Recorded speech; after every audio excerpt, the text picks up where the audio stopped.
start off the center line. Here's what I just did. 1, 2, step to the left, gut punch. This gut punch. As if I was going to throw an uppercut, only I make it more straight. It's, instead of this, it's bang, bang,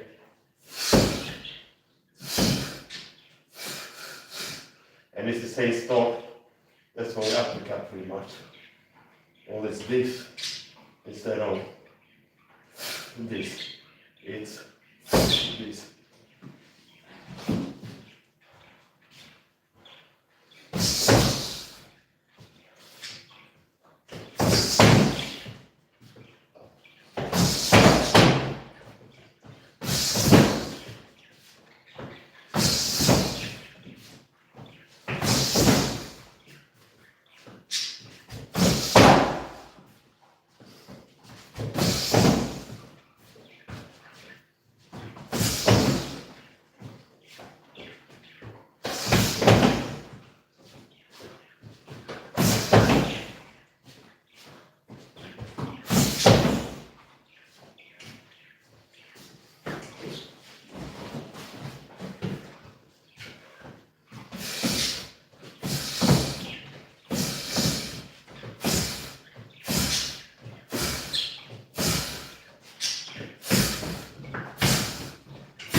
I don't check comments and finishes in this.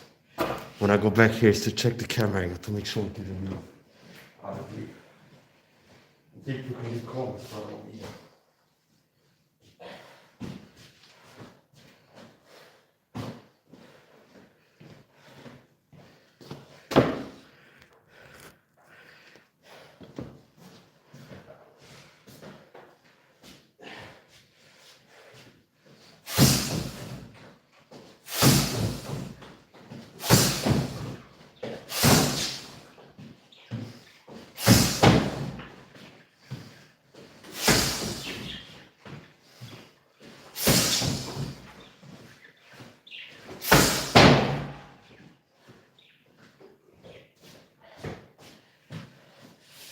Put a little foam board under there, make it less noisy as it goes down.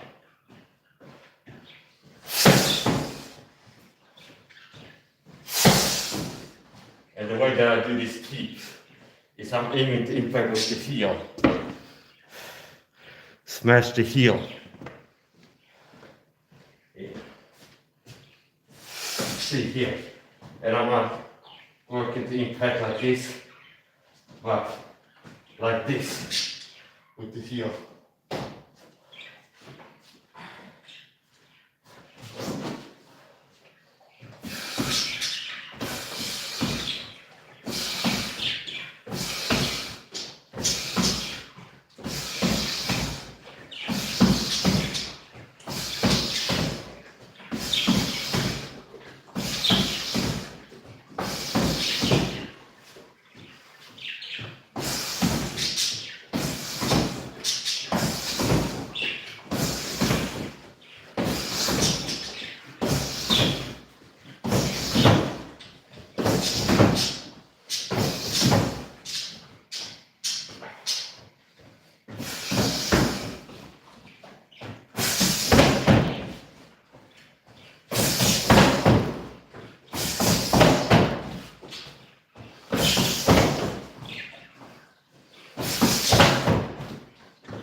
drop the gloves.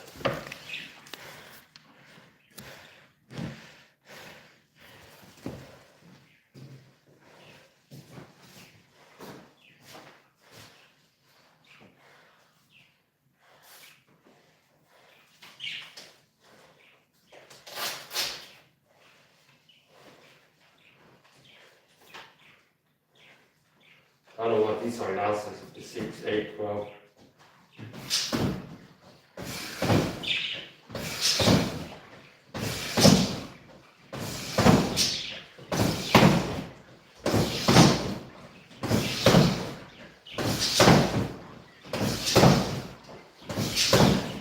Sometimes after a punch people, deliver 1-2 for example, I train different guards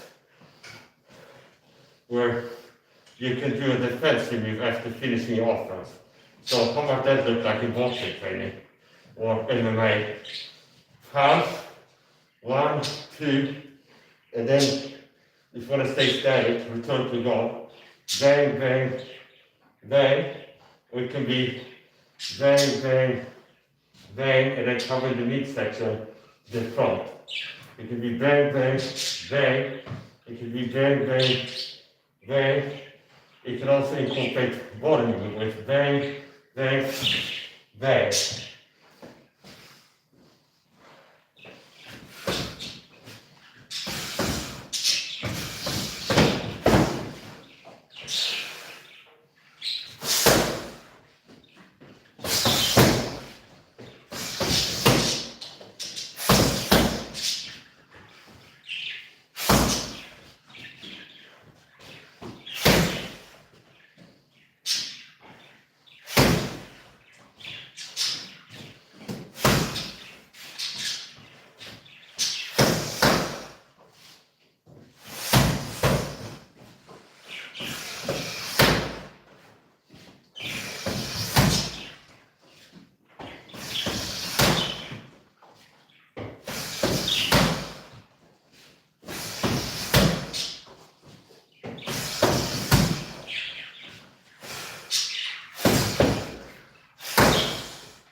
This one should have put one overhand, we can be used to. Right here, close the distance, step in, with a jab, and then the help me overhand right. Do that a few times. Feet here.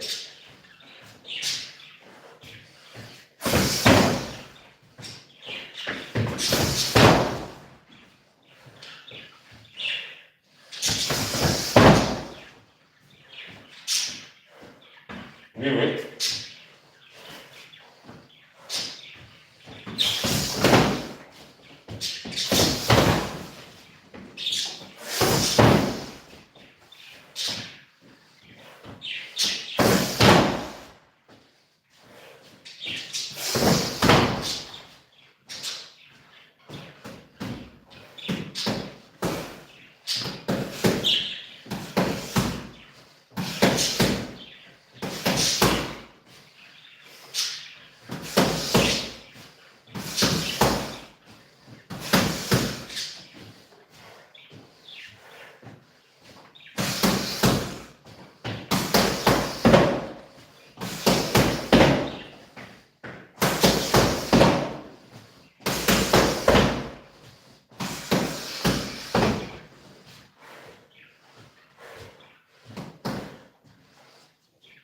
Check the curve out, okay?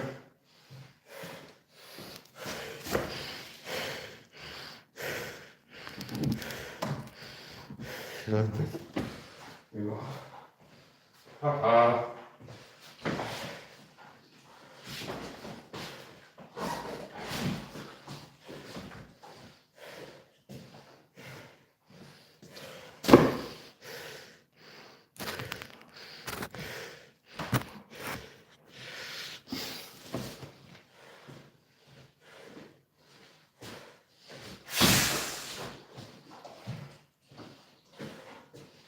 what distance.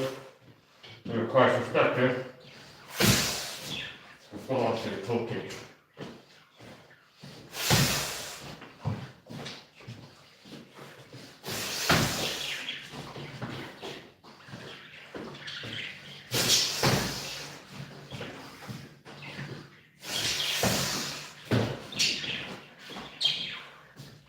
Now I'm going to do some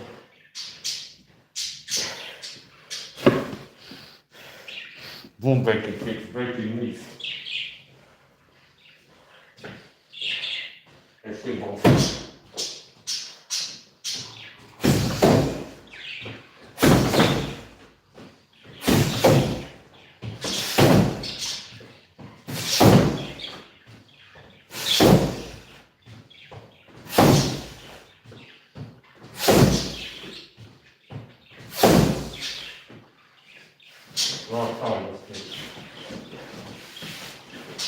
I said, right, I also had to run myself too, down regulate the intensity.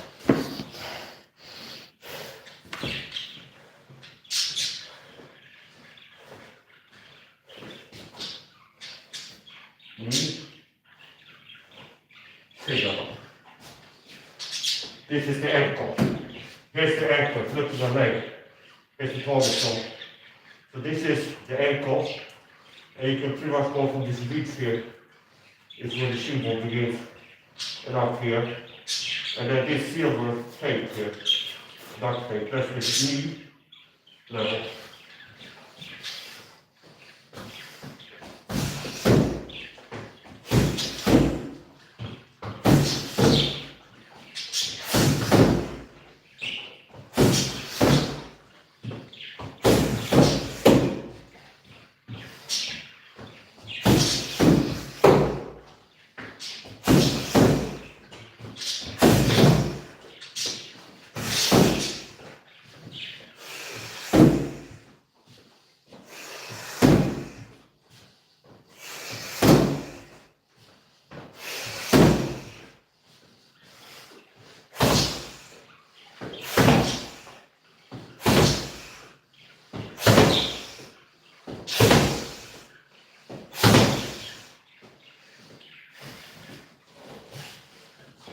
It's also zooming up.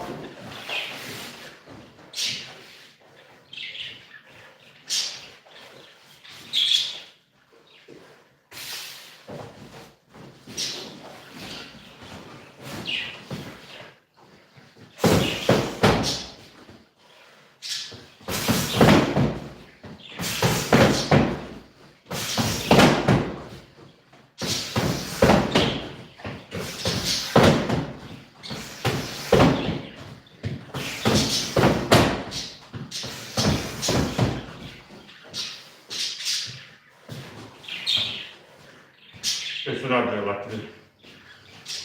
Next week, let's start off with a jumping sequence. Throw something, maybe misses. Back fist, left hook, or near. Back fist, right foot. You can also put a top too.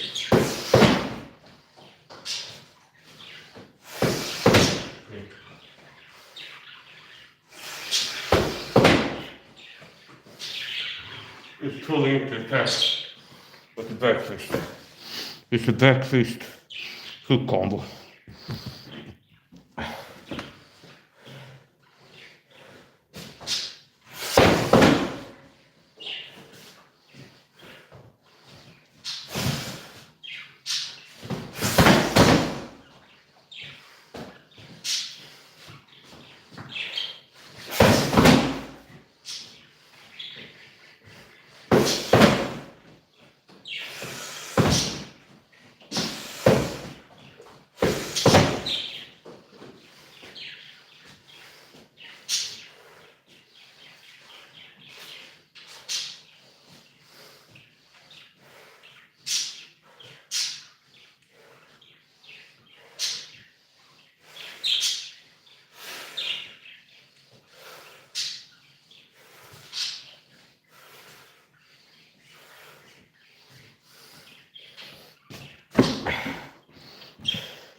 strong elbow strike. Other side, in.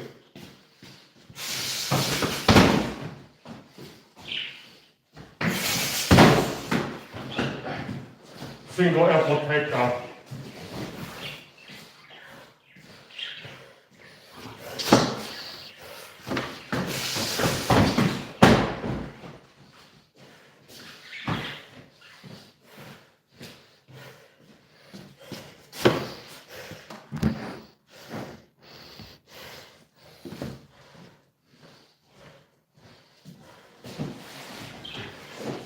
Now, I like to do some punch sequences incorporating elbow strikes.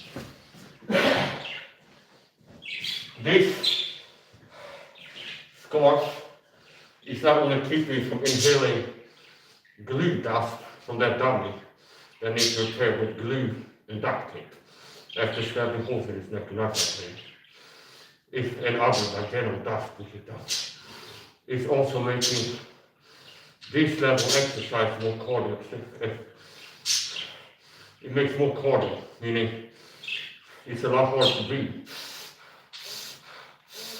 Which means I'm getting at least twice as much cardio from internal training with the mask and without the mask.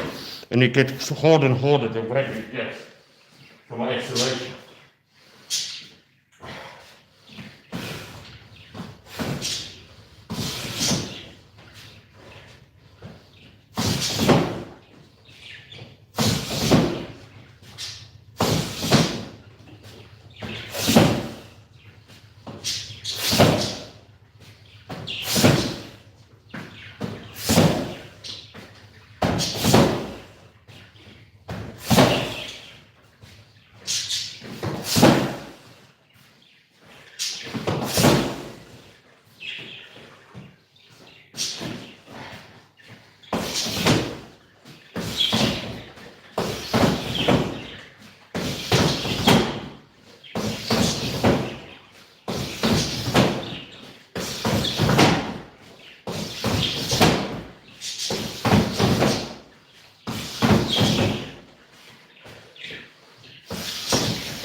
Here's how the sequence like to practice. 6 punch elbow strikes. 6 punch combinations. Where each attack is short up on its first attack. So it's 12 elbow strikes. So it's bang, bang, bang, start off, rotate that, bang, and then this one, then bang, bang, see, all the landings. So do it like this, elbow strike over there. 1, 2, 3, 4, 5, 6, 7, 8, 9, 10, 11, 12, 14. And if the first is start off with me, that's the matter. You're focusing on training the powerful or utilizing, capitalizing on this position as the missing an elbow strike or not landing clean and starting off. Stay here. And then from this, the worst I will start with this timing. Stay here. And then the third one is really tough. Stay there. 1, 2, 3. 1, 2, 3. 1, 2, 3. 1, 2, 3. 1, 2, 3. 1, 2, 3. And it's long.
That type of feeling takes a lot more out of you than the striking. You really think.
spreading.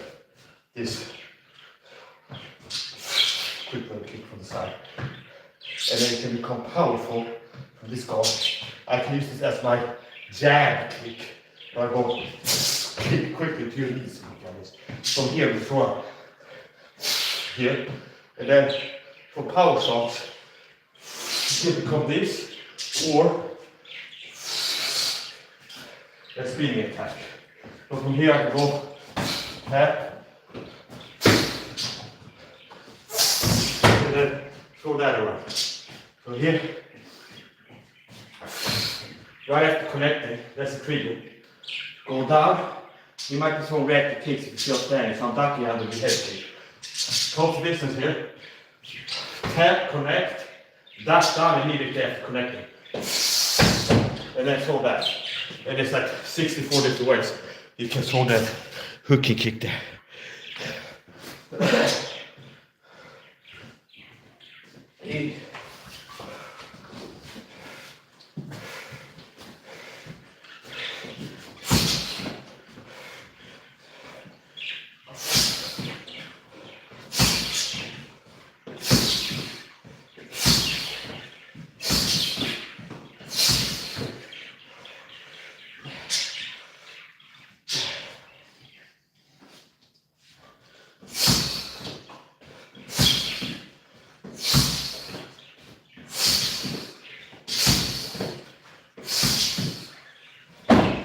Another one I like to practice, the 1-2 power knee combo, which I'm not going to do too many of, but it's stepping, it's like a box of 1-2. This is just connecting, and then the power is the right one. So go here, tick, tick, tick, tap, switch step, power knee, just like this. Bang!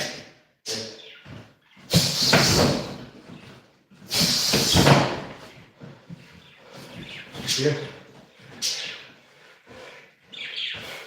And you can time the left knee with the right punch. And it's tap, step in. Now I'm in leg position for showing a power left. Jump back, and then the power left knee. So if you look like this, bang, bang, over to step in to touch the left, turn it to the right, switch step. Left knee, and then after that, the left knee, maybe now we'll go for a neck wrap, and then the right knee. So here, now this is the tap.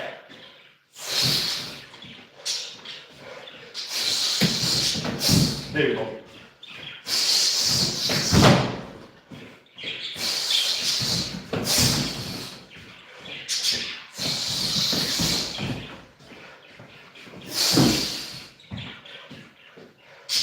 Go some regular kicks. There's more padding than to use the back.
Oh, just missed.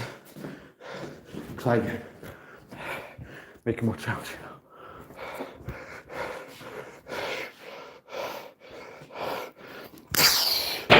Overshot him.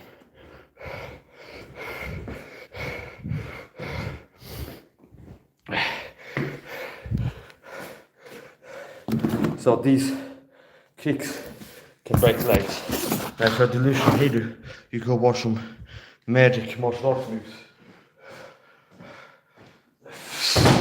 These are things that actually work in the real world. And here, kick to the kneecap or shin bone, or to the groin, or to the rib cage, or to the head. See here, that's to the shin bone, or the kneecap. This is still capsule fighting. I've invented my own martial art form. Mike's has still capsule fighting system. See here. Imagine how we do to your shin bone or your knee.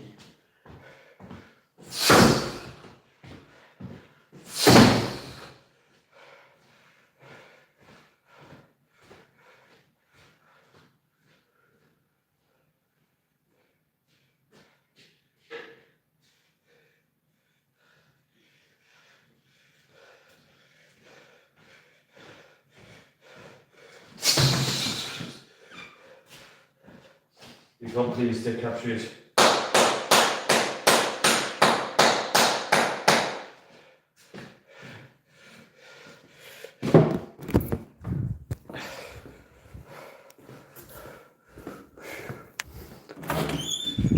Good sleep. Mainly like repetitions. Few heavy ones mixed in. Get my detoxification in. Detoxification by perspiration. Cardio. Enhanced cardio element to this workout due to the scarf that I was wearing over my mouth, which makes it intermittent hard to breathe. Starts up being dry, you can get air through it. Further into workout, it gets wet. So really having to work to get through the. I'm not reading your comments, by the way, so get used to that. Thanks for contributing to the algorithm, making me get more views. Any comment helps me reach more people. We leave comments in the chat. The algorithm goes, people are engaging, show this stream to more people, so I reach more people. But I don't check the comment section, which means if there's haters trolling, they don't get what they want, they're not getting me triggered, crashing out, distracted, but they inadvertently help me to reach more people and have more success.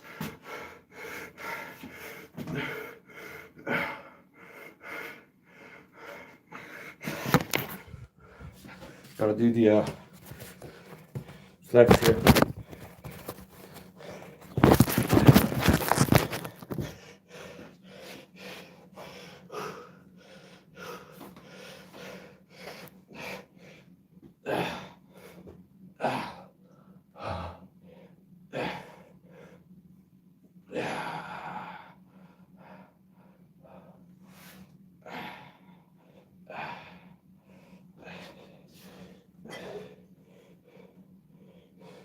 Might do like your stick fight.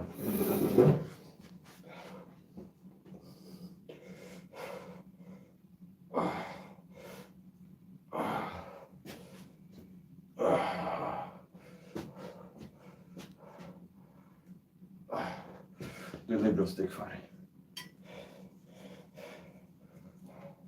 Keep it light, keep it quiet. A bit extra victory.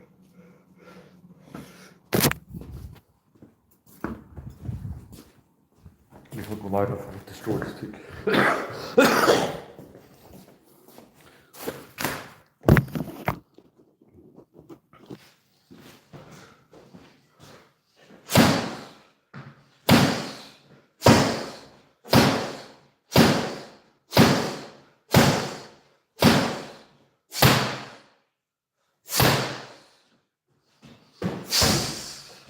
With a solid stick, you can heavy fist with it. With a collapsed baton, depending on the locking system, if I hit like this, it goes in there if it doesn't have a good locking system. Now, it's easy to deploy after that, because you've been here, then you can deploy it again.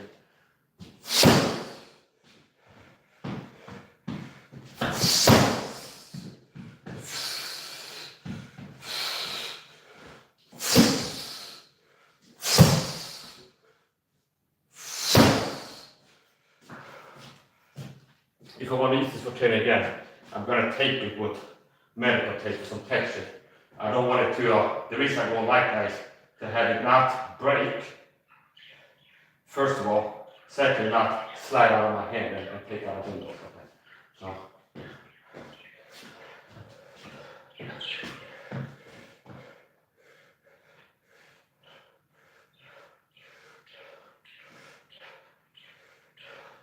This is the beginning of the movement check.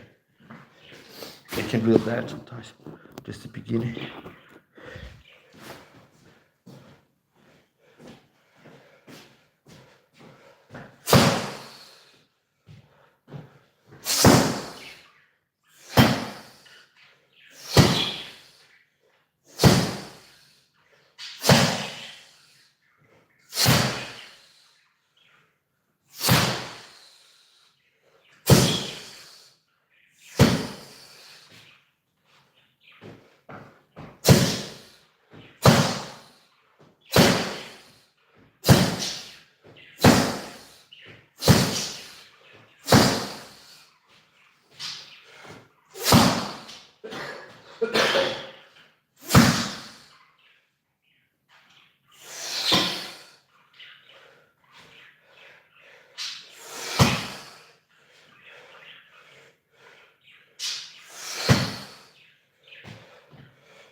A lot of times if you have a new weapon, so this came from my closet.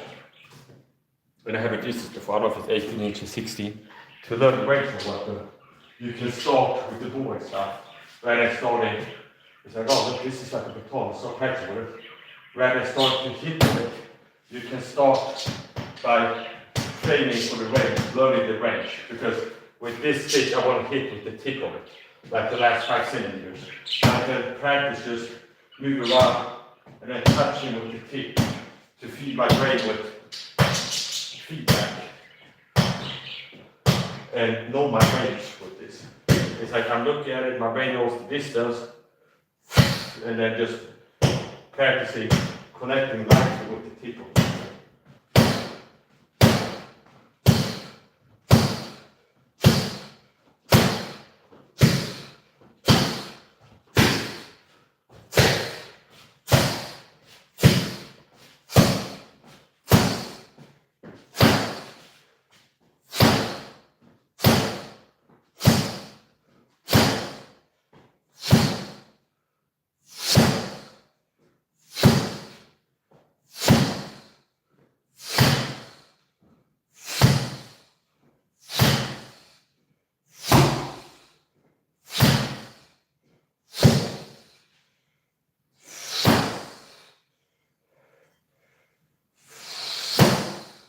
And then you can do superhero, can make more, I think that is.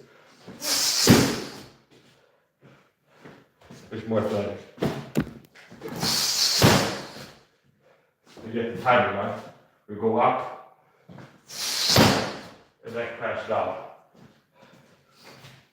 Now if you're not looking to crack the skull, you don't have to do it with force. Like even from here, can be enough to crack the skull. Now, if you really want to crack the skull,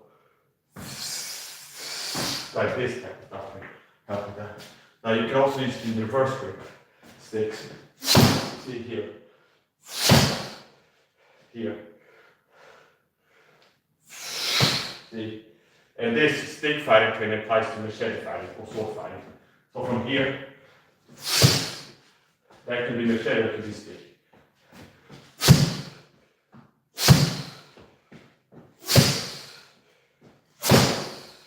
And a benefit of having the weapon close to your body, if that's a machete with the reverse grip or stick, it's harder to dissolve. And if they're close in the distance, you have more time. If my stick is out here and they're close in the distance, I have to retract it to the net power to catch and come in. If I'm all the way back here, so very close to the distance, I have more time to connect with something else and come in. This can also be a block if it's stick fighting, sword fighting. We can catch it with this. And this is a strong block. This. Or especially stronger block is resting against my forearm. And then assisting with the left of the wrist here. See here. This is a stronger block than this. So this is a stronger block, just having the left hand here. An even stronger block is pre-assuming this position and having the left here. So if I want to block a kick, for example, or a sword or a stick, I can use this to block things. Now a stronger block is this, see? Even stronger block is pre-assuming this position, resting the back of the blade that's not sharp, or the back of the stick against my forearm where it has some muscle padding. And if you're fat, there's some fat padding there. See here, this is a stronger block. And then especially if it sits there with the left either here, here, or here. Here.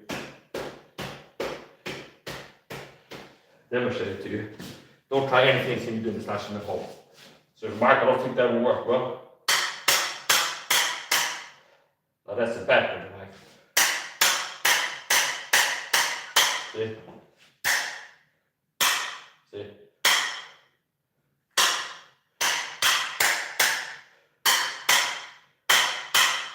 And this is perfect.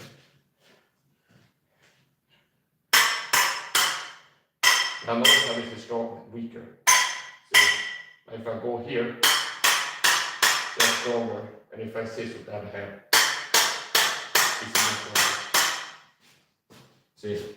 So especially useful if you have a stick in one hand, or this could be a machete that I'm attacking with the reverse grip. And this is a secondary blade. Now, a more non-paradoxical way to wield it is to have the smallest hand in a non-dominant hand, the smallest weapon in a non-dominant hand, and the larger greater range weapon in the right hand. So during wielding weapons, if you have a small sword and a longer sword, a wakizashi katana or a tanto and almost a wakizashi here, is to have the smallest blade in the left if you're right-hander, and the longer blade in the right. And this, if you use it like this, and this is your power right. So this is the power right. It's not a guard I can show you that I like for sword fighting. It's left here, down here, and then this here. So this is ready to stab with it. Lunge, stab, if you would block, catch things coming in like a arm or whatever. So this is my jab, my boxer's jab for light, swift attacks. And this is the power right. And I like this stance. This is one of my favorite stances. But from this stance, I can attack with the left in whatever way I want to attack with it. I can also attack behind myself. So this guard affords me good defense, a good blend of defensive capability and offensive capability.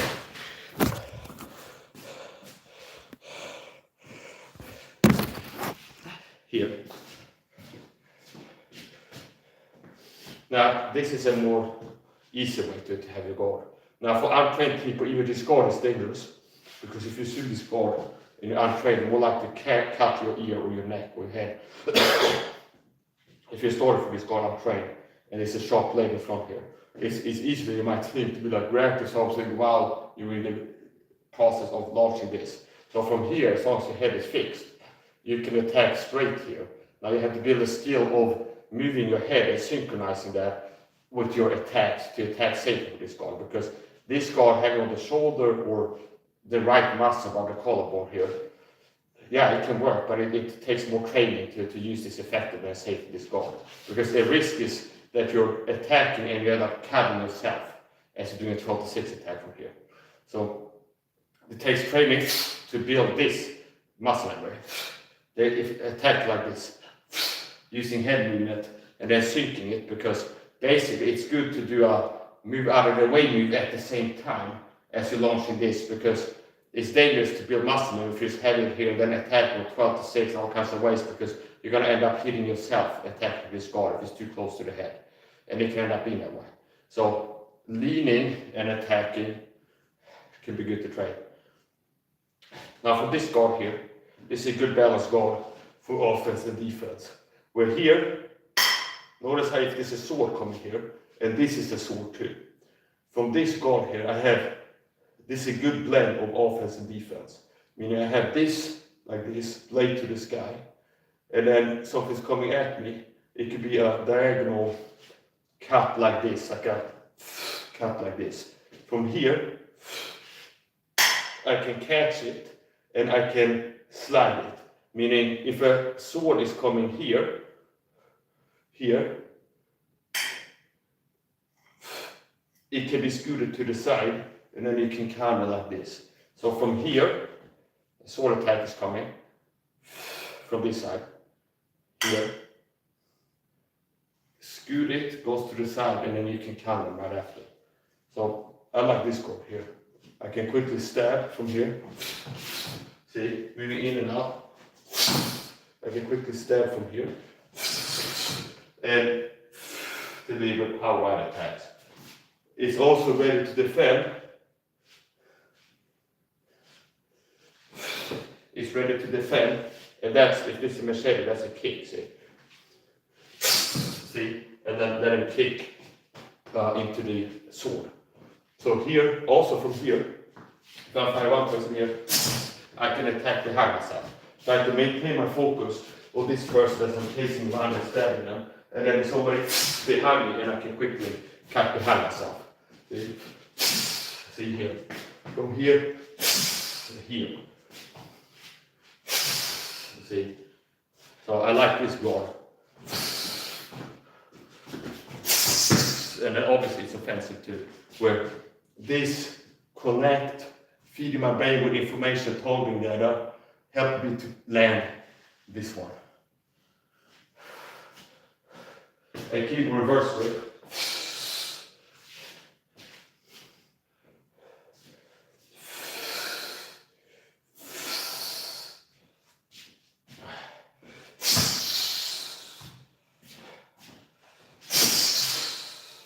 And there's so many things you can do.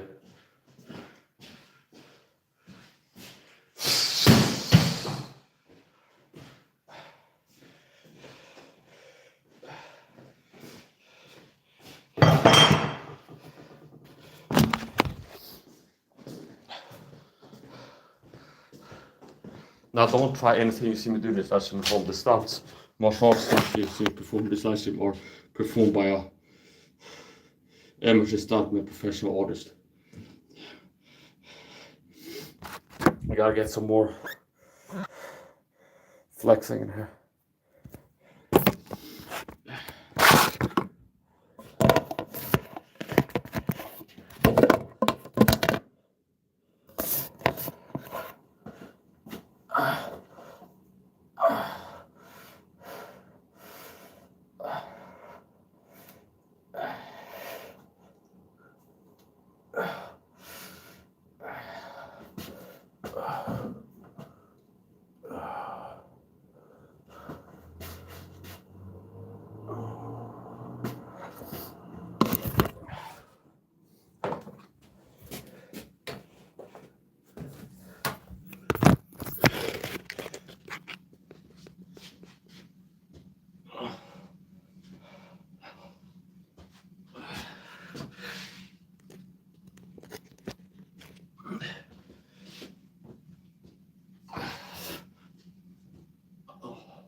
this is a defensive move, they can turn it into powerful offensive move.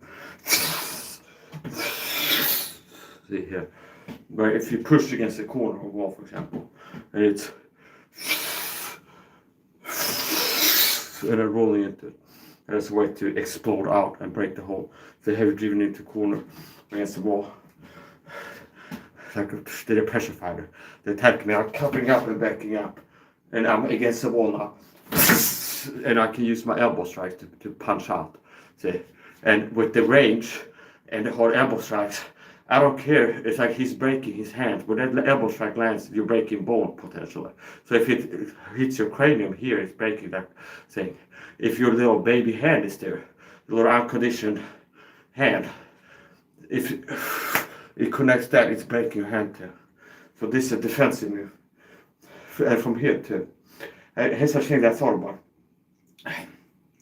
I looked at a poster, like a meme pic, that showed up in my feed somewhere.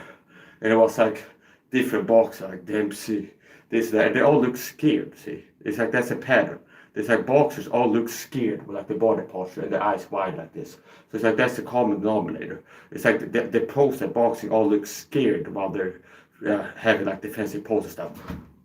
Like this, for example, like eyes wide open like this, and then like kind of huddling up. It makes you look scared for somebody like normal body language, and then I think about the fighting element to it.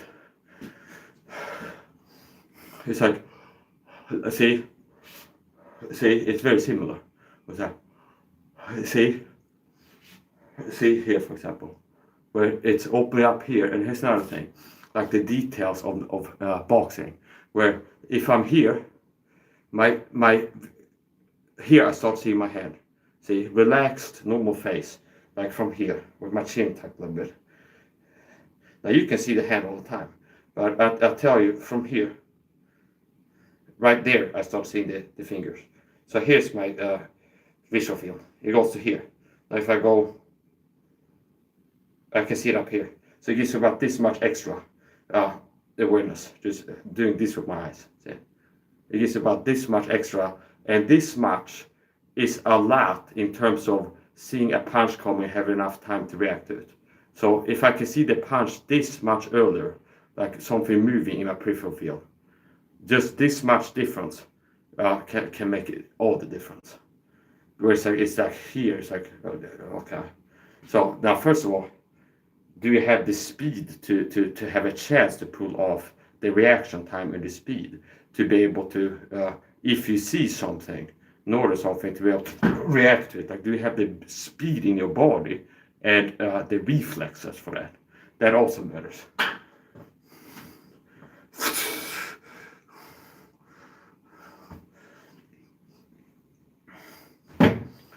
Another way you can break people's hands, you don't headbutt their punches, but you can break people's hands.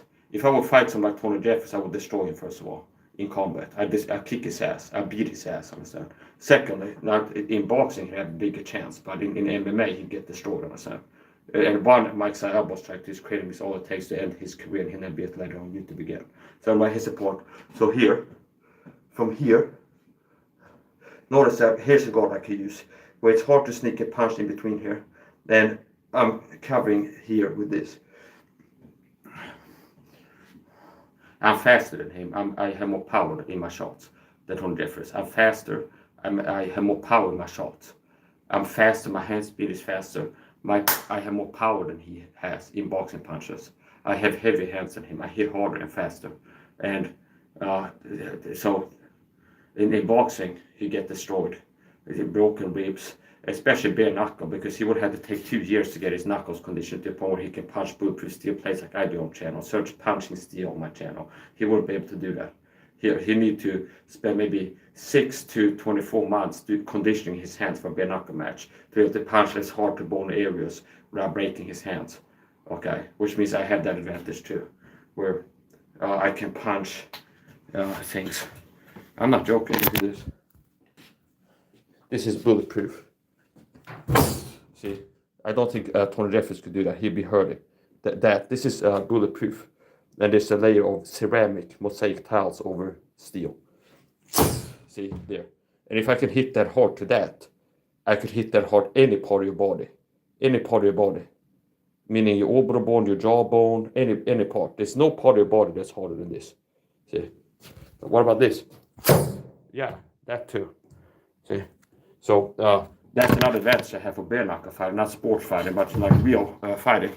Bare knuckle, like BKFC, is I have conditioned knuckles, and I can hit hard. So actually, there's no ceramic at the back. So what I punch the front or the back doesn't matter. It's a high hardness material. This is ceramic. This is ceramic, and at the back it's steel. And actually, the ceramic is harder. The ceramic side is harder than the steel side. Okay. And much like the old school have bare the ears pike and shot, they wouldn't have the knights wear armor that hadn't been shot once to test that it's working. So this has been shot with an air gun like 6 times, okay, just before I start wearing it. So it's been tested after it came out the factory. I shot it with an air gun a few times just to be like, yeah, it's been shot at least once. So.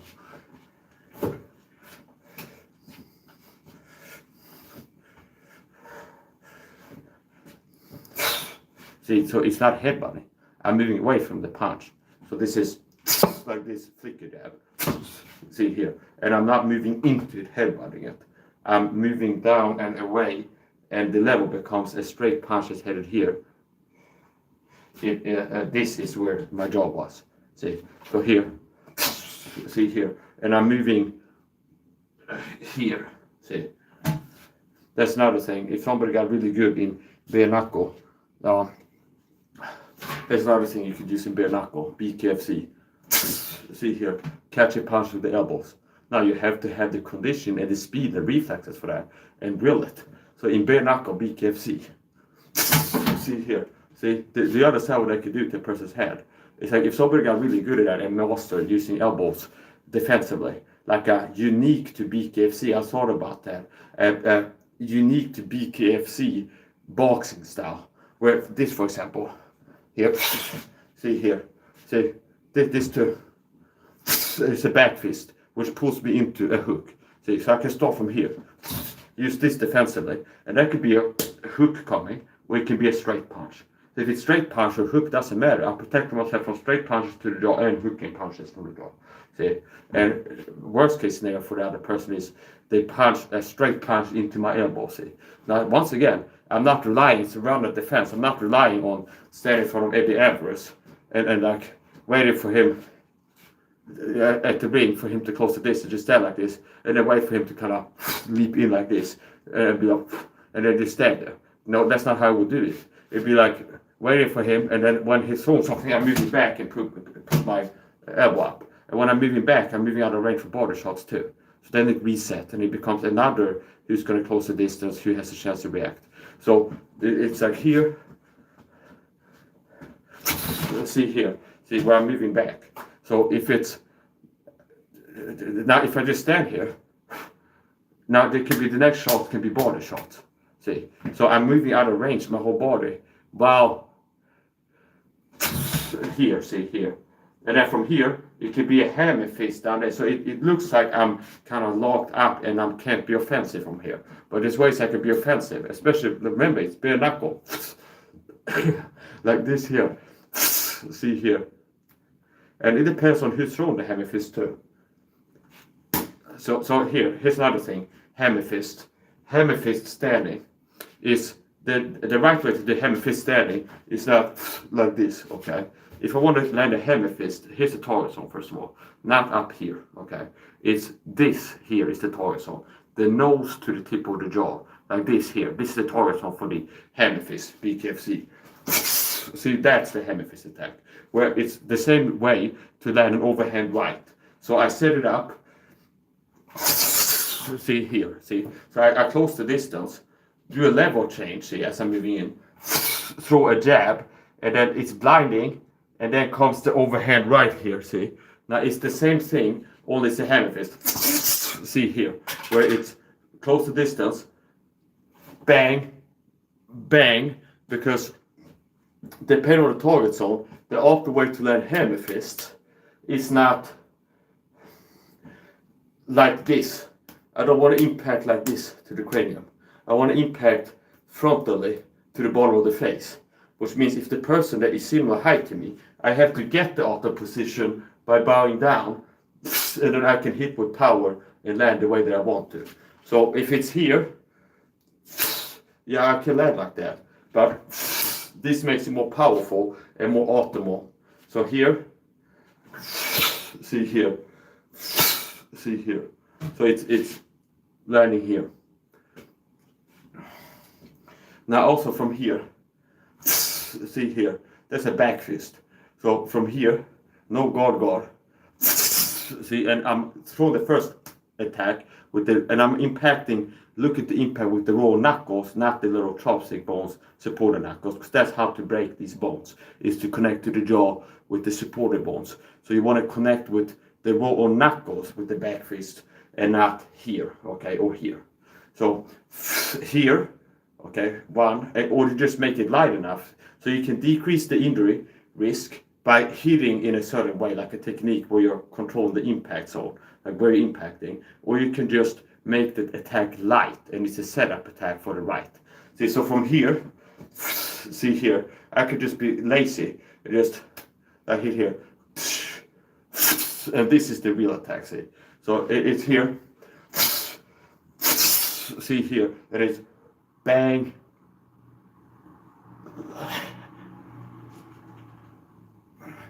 here.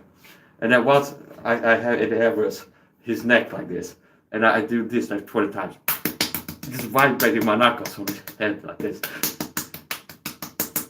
like this 20 times. And that's how I go like significant strikes, 1, 2, 3, 4, 5, 6, 7, 8, 9, 10, 11, and I'm like, like this. Now I go like this, and I'm butt naked, I with erection, like this, and he's like, they never seen something like that before, but he wins the whole championship. I've never seen a guy do this illegal. We had to shut down the competition. He's like, I'm so like this. He's like, what do I support? Like this. Okay. And he'll never come. He needs therapy 24 years. And he'd be like, on podcasts when he's 76, it's like, that night he broke me. I said, I'd never come back to fighting after that. I never had a man do that to me before.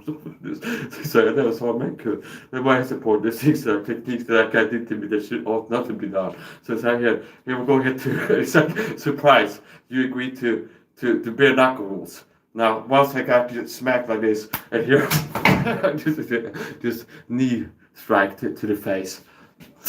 Just like this, okay, and it's like this. He'd be like the Chinese guy from Walkout who kept kicking me in the nuts, and because he was in China, he they had to get away with it repeatedly, and he's like he kept trying to do like a spinning kick, hooking kick to his nuts over and over and over again, and it's like that wasn't in the rules. You weren't allowed to do that, but he kept kicking in the nuts. Did Walker for a Chinese guy in China, I think it was, and he kept kicking me in the nuts. You can find on YouTube, you search Walker versus Kung Fu or something like this, and it's like as usual, when there's like a guy who claims Kung Fu when they bring out like ready, come from the blue corner, like the style of Kung Fu, they always fight boxing. They always have boxing punches and like kickboxing kicks and Muay Thai. But it's like they always like they claim like Kung Fu, but in the fight they never use Kung Fu. They use boxing punches and Muay Thai kicks and karate kicks as it is. But it's from here. And then he's turning around and they're kicking with a hook kick to the nuts like this. That way I support.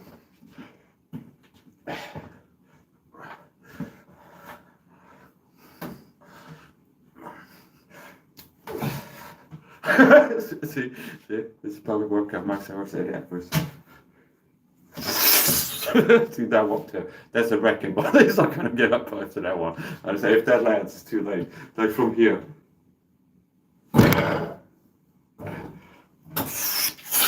Like this. Like this one. I like the power elbow strikes. Like here. Just snap into it. Just snap right into it. Here. This as I'm moving in, I'm blocking head kicks because I can survive a kick that lands in my body, and because it's like I'm getting close enough to land elbow strike. And if I broke my ribs, I still knocked you out, understand? So it's like I'm so conscious to the wind. So the main point is arriving conscious within elbowing range, so I can do my power elbow. So it's like it can't cover everything. So from here, see, it's this, and then this kind of. So it's like I go high as I close the distance. See, here. And then turn it to a power elbow strike. So it's not here, okay, and covering my body. So from here, I'm covered right now, but it's here because I'm protecting myself from the reactive kicks, like up kicks to the head as I'm moving in. See here. So that's what I'm concerned about, not getting knocked out with a head kick as I close the distance. See. Now, if it's boxing, the defensive moves becomes easier because a lot of things are sport specific, which means head movement that works in boxing is bad for MMA. Meaning, if I will be fighting Sensei, and it's not boxing or boka or raw tang, okay, and it's not fighting a boxer. If it's boxing, I could do things like this. I could do things like this. See, I could do things like this if it's boxing. And then I could do the job of like making the person miss. Now if I'm fighting a person like Boka, Rotang or Sensei, and I do this, his fighting reflex will be to catch with a head kick just automatically. You understand? It's like the cranium moves into optimal range for his low kick, understand? Which is the same like when he normally kicks to your legs. But if I put my head there, that can trigger his reflex to hit me in the head. See? So this head movement can work in boxing. But in MMA, it's very dangerous because moving into the kick is hard enough to begin with to knock you out. But if you move into the kick, you're really in trouble. So if you're doing things like here, if I want to move here, at least do this at the same time. See? But there's things that if I move here, that's also dangerous. Or here, see here, if I want to move in MMA, here, like this, see here, at least do that at the same time. See here, because I'm moving into potential attack. See here, if I'm moving here, and also I could do both things so I can cover and do all kinds of stuff.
That's an overhead elbow then, like.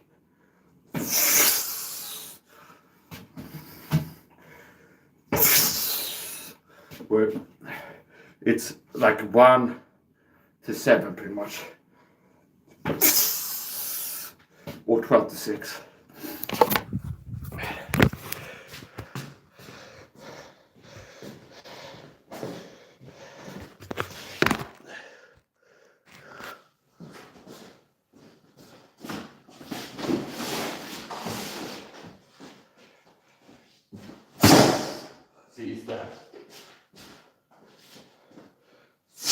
See, and it's close to 12 to 6.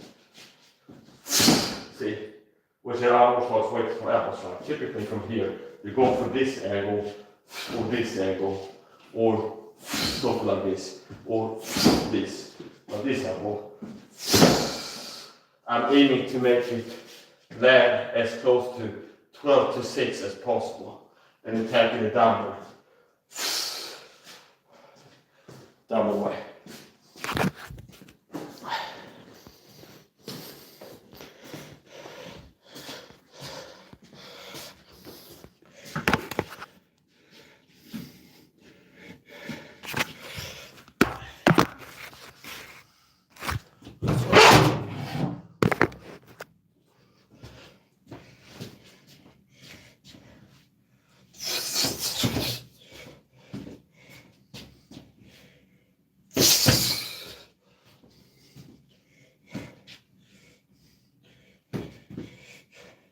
From here, this defensive posture,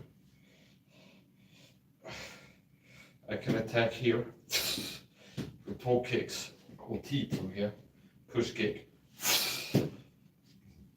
I can also, if the person is moving or whatever, I can also roll forward, and that's also something very powerful with the right side. See here. Or go flying. That's the large sequence. A lot of flying attacks, I launch it from that. From here. On one leg, with this leg up here, which is both, it might not look like I'm ready to throw stuff, but I can throw stuff from here. I can turn into a quick kick from the side from here. See here. I can go, obviously, up kick, like a toe kick, or a deep push kick from here. And push off the back leg with it to make it more pushy, or just like a quick, like a Bruce Lee kick, which is very quick, focus on speed, swiftness. Okay. Obviously you can do sweeps and things like this, and pull them with it. But here's the main thing. From here, I can also roll forward, and then with the right timing, so very powerful right side attacks. So anything coming from the right side can be made a lot more powerful from this roll, see, with the right timing. We let the energy flow all the way. And I self-trained, self-taught, I learned this myself, like flying elbow strikes and things like this. So how I figured out how to launch flying attacks is from this base, where I'm on one leg here, I roll forward, and I've explained this before. I mean, so if I could learn it myself, maybe somebody else could learn it by seeing me just do it, and then on top of that explaining it. So here's how I launch a lot of flying attacks. From here, see, roll, and notice how the natural, and it's like energy efficient. Once I got the energy from here, I've already landed, I've already created the energy to launch myself into the air. See, so I can capitalize on that or not. But from here, if I've already used the energy from here to do this, from here, I've already created the energy to launch myself into the air. And it's very little energy used to go airborne, see. It's just basically rolling forward. So the energy to launch myself into the air is created when I do this. And this is potential energy now, from here. And all I have to do is roll forward pretty much. So from here, see,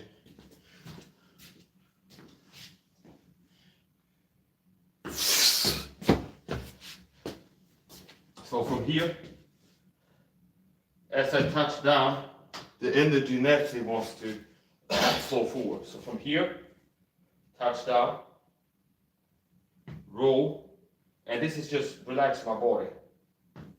See, naturally, as I roll forward, the momentum brings my body forward and up, which means the weight is going up and forward. So here's the launch, and it takes very little energy to leap into the air, versus if I'm going to front jump and go from here to jump, I have to use more leg power. See, so if I go from here, it takes more energy to fly through the air, and it's a lot of like arm punching, leg jumping, versus if I go from here, I've already created the energy for flying. All I have to do is roll into it, and my body naturally wants to go forward and up from here. So from here, there's very little energy used to lead through there.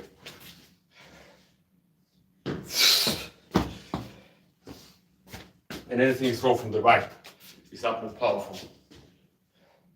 It can be a flying elbow strike.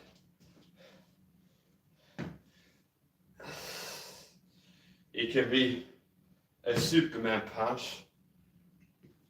It can be a right knee. It can be a flying kick. Det kan be all kinds of stuff.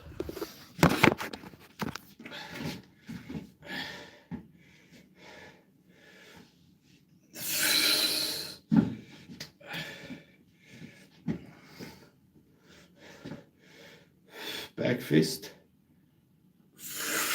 Pull it the right hook. So from here, throw this, just tap, and then the right hook after that. So just hit it here, and then snap into it.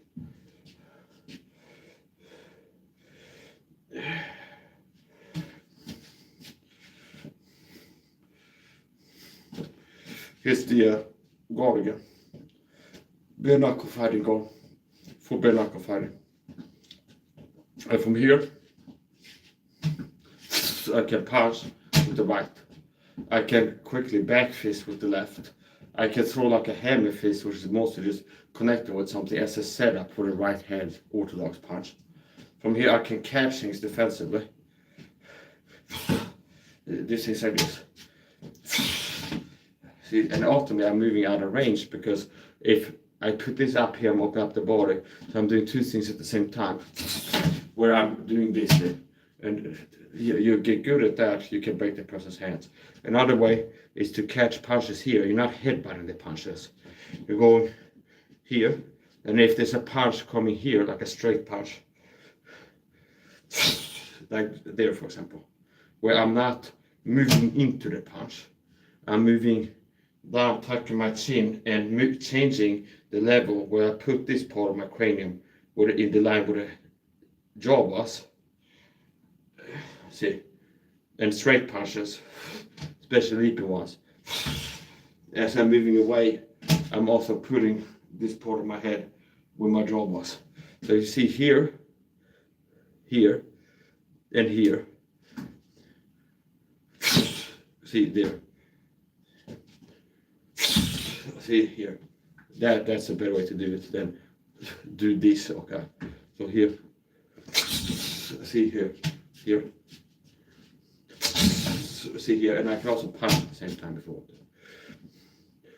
to. See here, and it's moving this, throwing a punch. So it's all kinds of stuff.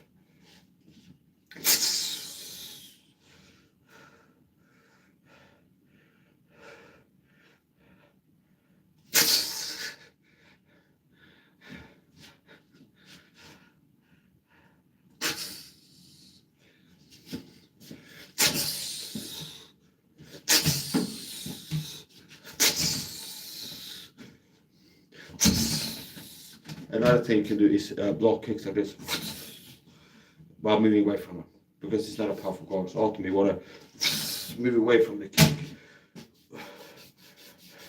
And the way I want to catch it is with the outside of my forearm. So from here, from this guard, from here, like here, if there's a head kick as I'm moving into kicking right from here, see, and I'm catching the up kick here. See here.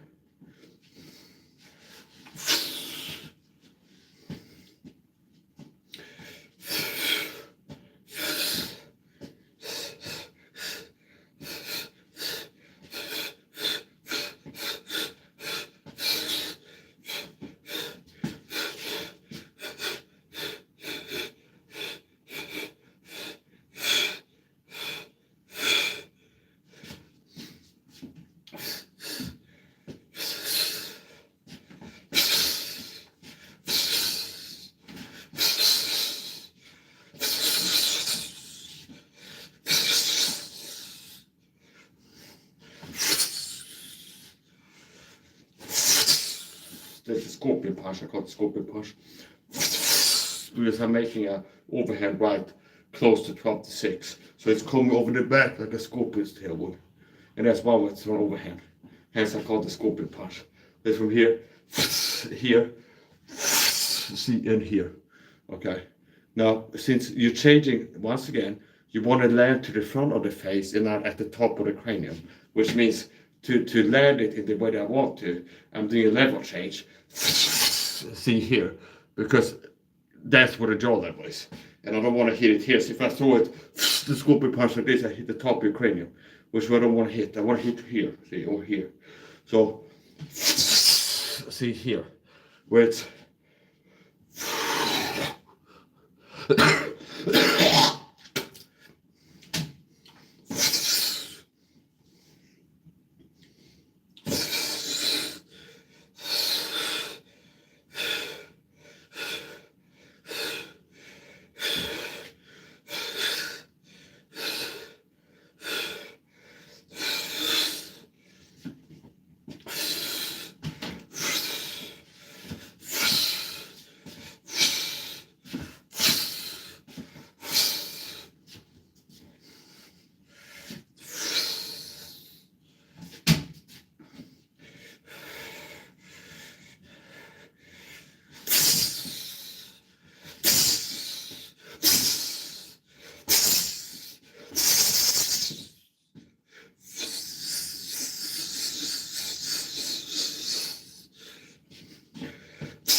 that's not what you can do.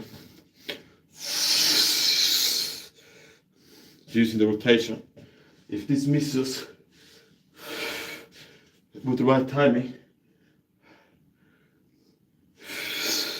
you can land left.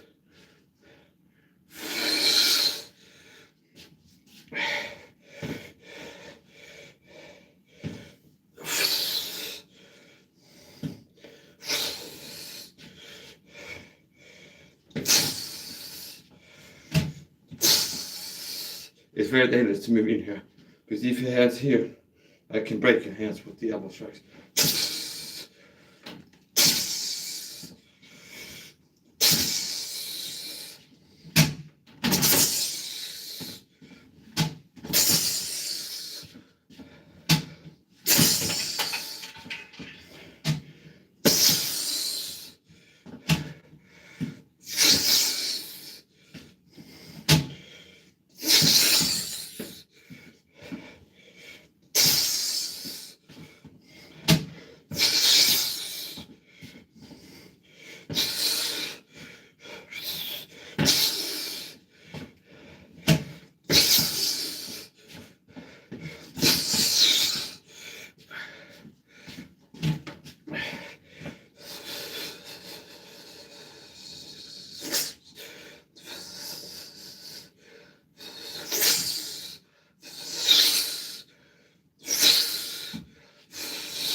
to have this.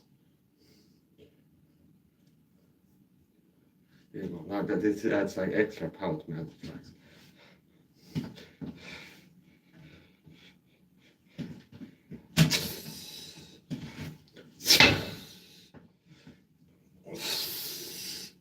Så här som på en backhand. Så jag kickar det.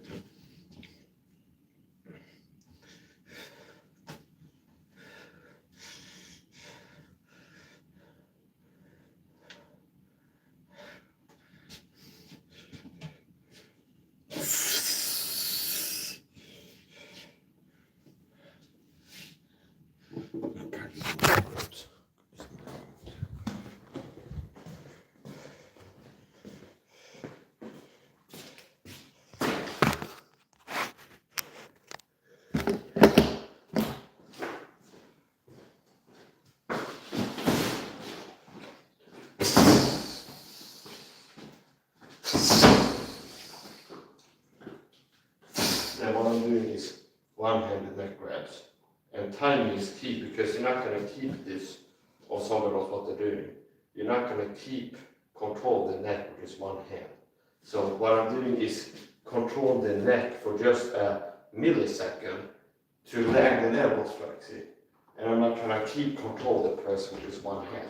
But I don't have to keep control that with one hand because I'm not moving into launch several knees through or something like this. All I'm looking to land is this one attack once. So if I can just get the neck for a second and then this elbow strike, that's what I'm looking to do. See? This is not a quality grip where I'm using one hand. If I want to land several knees, I want to get both hands and then knees to keep control of the person. I don't want to keep control them. I'm looking to control them for just a second to keep them from moving out of my elbow range and to make my elbow more powerful. See there, boom, boom. See there, and make that with both elbow strikes. So from here, see here, where just for a second I sneak in here and pull. See here, and it's like from a punch. Once I have the grip that I want, quickly I'm landing. Because time is of the essence. So I'm not going to keep them here for long, see. They're going to break this hold. It's not that hard to break this hold. But I don't have to keep the hold. So it's just for a brief moment, I need to control the neck here. To land this once. See here. Here for example. Bang. 2, 3. And only faster.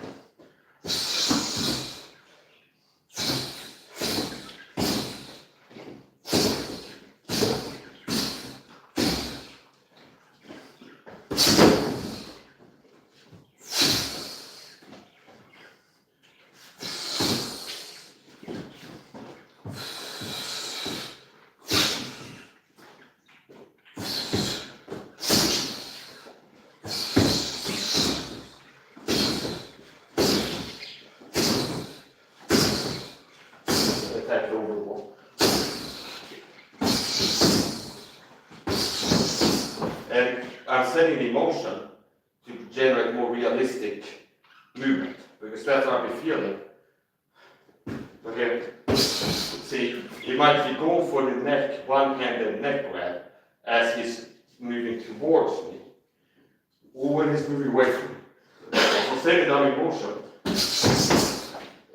I'm having to get a quality grip of a moving neck, and I can feel if I land the elbow will come out. So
Och det är därför jag kommer till där på det.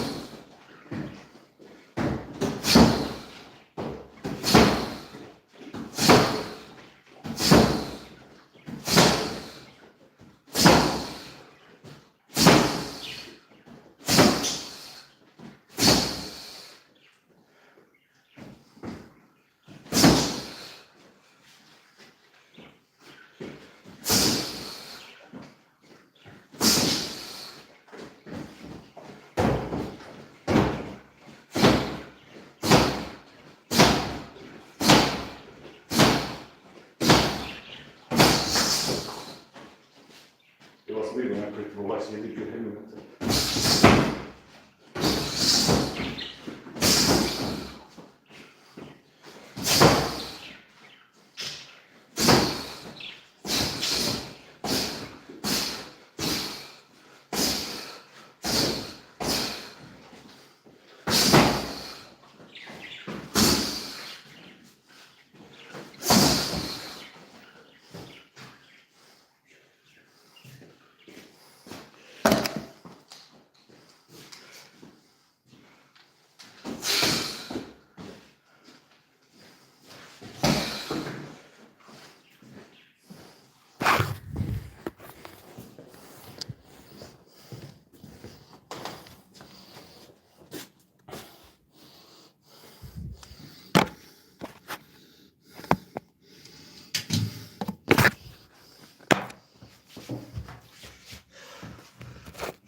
Maybe I make a video of the Gainstalkers for that church in the Bible church. The church that has persecuted me for the Gainstalkers persecution program.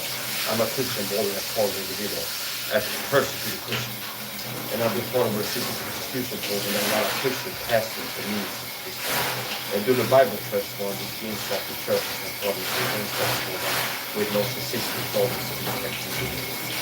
And they have a lot of doctors was hoping being involved in the scene of persecution of a Christian. They also have a lot of doctors. So I might make a video. I'd also try to see more of that commentary where I do like a video from another ministry or a Christian YouTube channel commentary and teach the truth to government to do a bad job teaching. There's a need to correct them and teach the truth Bible, things where it's based on Old Testament.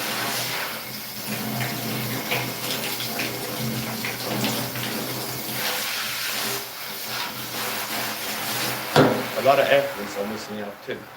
It's like I thought about this. If I look at star athletes, like Sha'Carri Jackson, whatever she's called.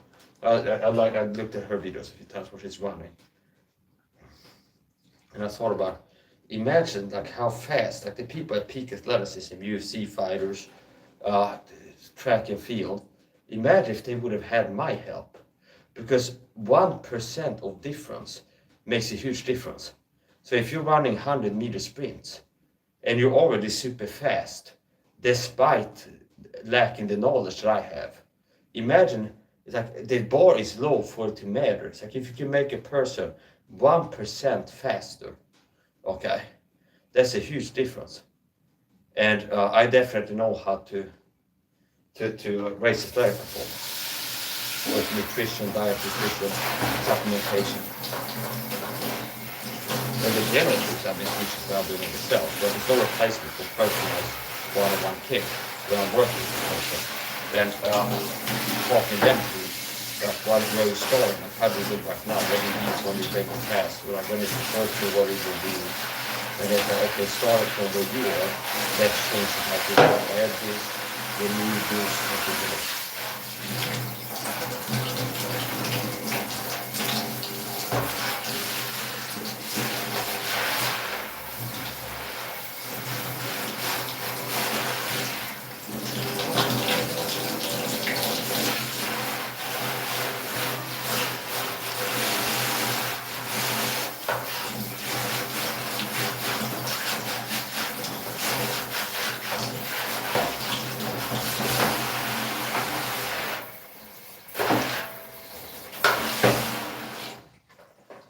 Pastors act like demons.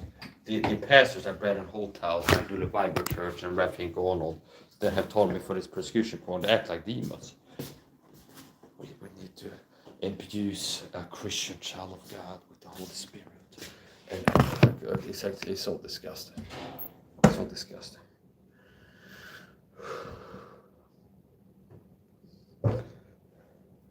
Yeah, so we might hit the Bible church one of the days with a YouTube short and then a live stream. Like I want to make a YouTube short and then a live stream and a link to the live stream. We might have to do one of these, we'll see. Blessed be Lord, my strength, teaching my fingers to fight, my hands to war. So I'm a Christian warrior. I got saved before I was 20 years old. I'm 36 today. And after I got saved, I prayed to God to get stronger, faster, harder, better at fighting. And I pray that God will help me stay strong and fast. I help to get better and better at fighting. I've been getting better and better at fighting, stronger since. As a young man praying to God, after getting saved, I prayed to God to help me get stronger and faster, fitter, help me stay that way, and help me get better at fighting. And since then, I've learned boxing techniques. I've been able to excel at speed and power of punches. I've learned Muay Thai techniques, kickboxing, boxing, knife fighting, stick fight, all kinds of stuff. So since praying to God, I've seen my prayers answered. It's very beautiful.